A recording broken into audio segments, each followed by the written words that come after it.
नमस्कार। कैसे हैं आप सभी? अभी 2-3 दिन पहले मैंने एक आर्टिकल पढ़ा था, उससे रिलेटेड मैं कुछ आपके बीच में लेके आ रहा हूँ। मुझे अच्छा लगा।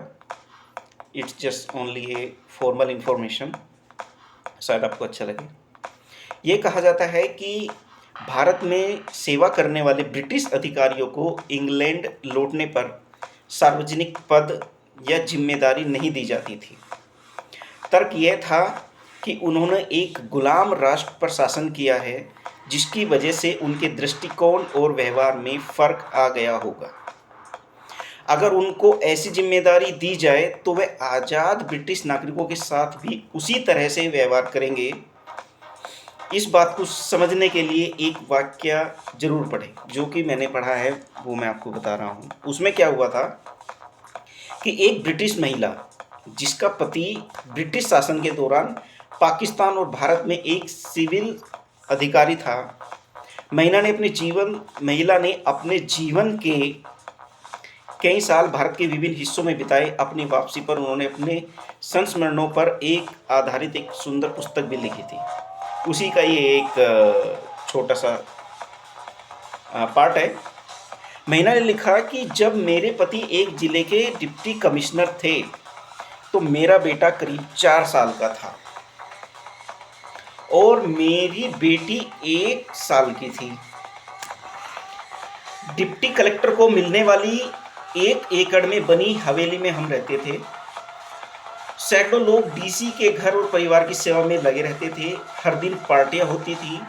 जिले के बड़े जमींदार हमें अपने शिकार कार्यक्रमों में आमंत्रित करने पर गर्व महसूस करते थे और हम जिनके पास जाते थे वह इसे सम्मान मानता था। और हमारी शान और शौकत ऐसी थी कि ब्रिटेन में महारानी और शाही परिवार भी मुश्किल से मिलती होगी। मतलब जो ब्रिटिश में जो शाही परिवार के लोग हैं, महारानी हैं एलिजाबेथ, उनको भी उतनी सुविधाएं, उतना सम्मान नहीं मिलता था जितना उनको यहाँ पर हमारे जो लोग हैं वो देते थे। तो एक वाक्य क्या हुआ कि ट्रेन यात्रा के दौरान डिप्टी कमिश्नर के लिए नवाबी ठाट से लैस एक आलीशान कंपार्टमेंट आरक्षित किया जाता था उनके लिए, जो ट्रेन में जब ट्रैवल करते थे। जब हम ट्रेन में चढ़ते तो सफ़ेद कपड़े वाला ड्राइवर दोनों हाथ बांधकर हमारे सामने खड़ा हो जाता था और यात्रा शुरू करने की अनुमति मांगता था। अनुमति मिलने के बाद ही ट्रेन चलने लगती थी। एक बार जब हम यात्रा के लिए ट्रेन में सवार हुए तो परंपरा के अनुसार ड्राइवर आया और उसने अनुमति मांगी ट्रेन चलाने की। इससे पहले कि कुछ बोल पाती, मेरे बेटे का किसी कारण से मूड खराब हो गया। ये उस कहानी में महिला बता रही है कि उसके बेटे का मूड खराब हो गया। उसने ड्राइवर को गाड़ी न चलाने को कहा। ड्राइवर ने हुक्म बजा लाते हुए कहा कि जो हुक्म छोटे सरकार। कुछ देर बाद स्टेशन मास्टर, पूरा स्टाफ इकट्ठा हो गया और मेरे 4 साल के बेटे से भीख मांगने लगा, लेकिन उसने ट्रेन को चलाने से मना कर दिया। आखिरकार बड़ी मुश्किल से मैंने अपने बेटे को कई चॉकलेट के वादे पर ट्रेन चलाने के लिए राजी किया और यात्रा शुरू हुई। कुछ महीनों बाद वह महिला अपने दोस्तों और मित्रों से मिलने यूके लौट आई। वह जहाज से लंदन पहुंचे थे। उनकी रिहाइश वेल्स में एक काउंटी में थी, जिसके लिए उन्हें ट्रेन से यात्रा करनी थी। वह महिला स्टेशन पर एक बेंच पर अपनी बेटी और बेटे को बैठाकर टिकट लेने चली गई। लंबी कतार के कारण बहुत देर हो चुकी थी, जिससे उस महिला का बेटा बहुत परेशान हो गया था। जब वह ट्रेन में चढ़े तो आलीशान कंपाउंड की जगह फर्स्ट क्लास की सीटें देखकर उसके बच्चे को गुस्सा आ गया। अब ट्रेन ने समय पर यात्रा शुरू की तो वह बच्चा लगातार चीखने चिल्लाने लगा और जोर से कह रहा था, ये कैसा उल्लू का पट्ठा ड्राइवर है, उसने हमारी अनुमति के बिना ट्रेन चलानी शुरू कर दी। मैं पापा को बोलकर इसकी जूते लगवा दूंगा।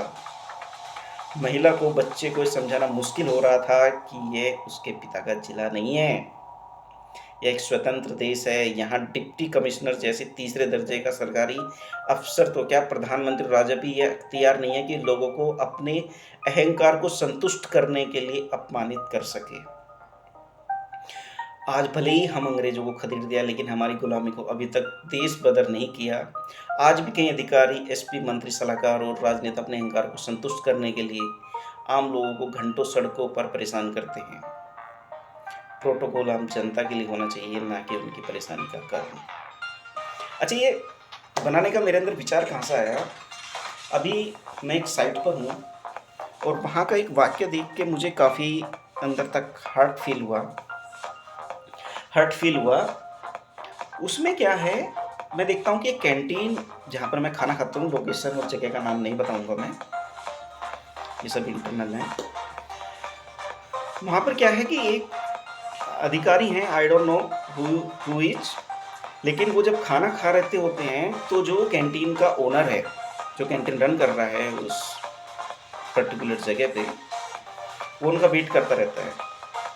और जैसे ही वो खाना ख़त्म करके बाहर निकलते हैं तो उठकर मेन गेट पर आ जाता है और अपने हाथ में एक बाउल लेके और झुक जाता है। जैसे आपने मूवी में देखा होगा, राजाओं के सामने झुककर सलाम करते हैं, ऐसे झुक जाता है, अपनी कमर मोड़ लेता है, हाथ में कटोरा लेके सौंफ का और माउथ फ्रेशनर का उनके सामने ऐसे झुक जाता है, चम्मच से उनको देता है, और वो भी 1 बाय 1 लेते हैं। और ये कंटिन्यूअसली पता नहीं कितने दिन से ऐसा ही चल रहा है।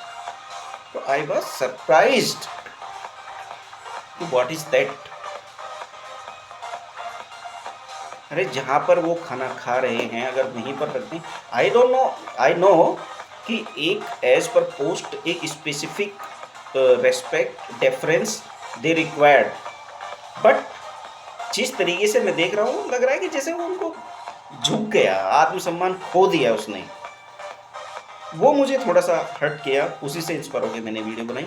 ज़्यादा नहीं बनाऊँगा, ज़्यादा लंबी हो जाती है 10 मिनट से फालतू की, ये तो 7 मिनट भी कंप्लीट हो गया आज हमारी बात। चलिए मिलते रहेंगे, नमस्कार।